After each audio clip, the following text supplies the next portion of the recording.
Vevin kaleng kamanay tay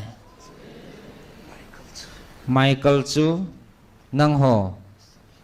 ta sa le hakaw gal a chai ting le hi chiban noi gal hi sat dingin ki pan do ding hi tai a hin nang ho wang pi singin tin na ha kang pun tin tun hi chi kaleng gam ang lun ting le hi chi tabang ta hin keima nei wa chei khomawa lunggim na tapun tin risu na tapun tin kalemau na tapun tin lungzin na hetapu vinatin hichimun chu khuthim tapun tin hichi vachun keima akuna kim taloding atun sona va jingding kel ngoi no va no ya chu keima nei va chai khom deu hitai ninung hitan phat kinotan imazo si vevin nang ho hi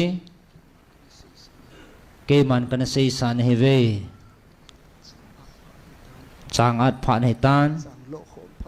chang lu khom phat hitai vevin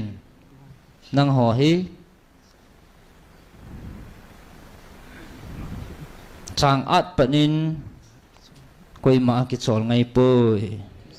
kanati sa helham keman kanapi sa helham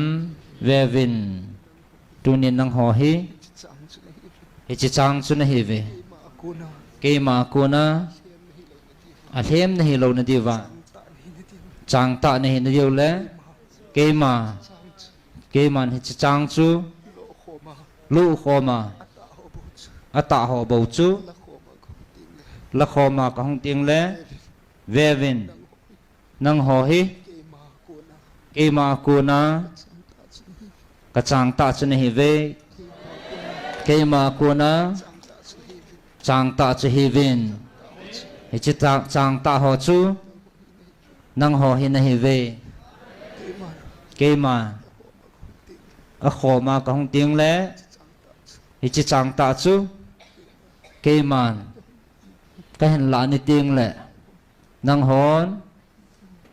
ho hi chi chang ta ka cha te nang ho hi keman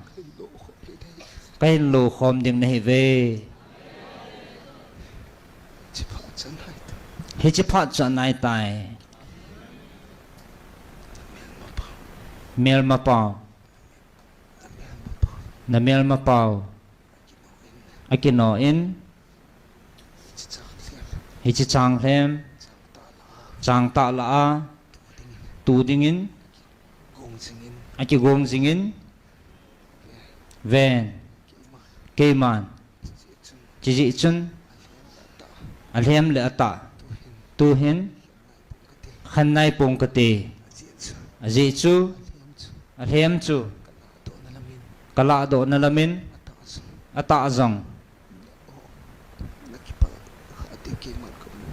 nang ho na ke pal kha deu keman kamun keman hi chi atu pa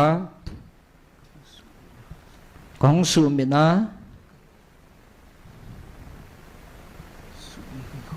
ka hin su mang ni khuting le nang ho chang ta bo keman ka hin la khom ding hai bo ve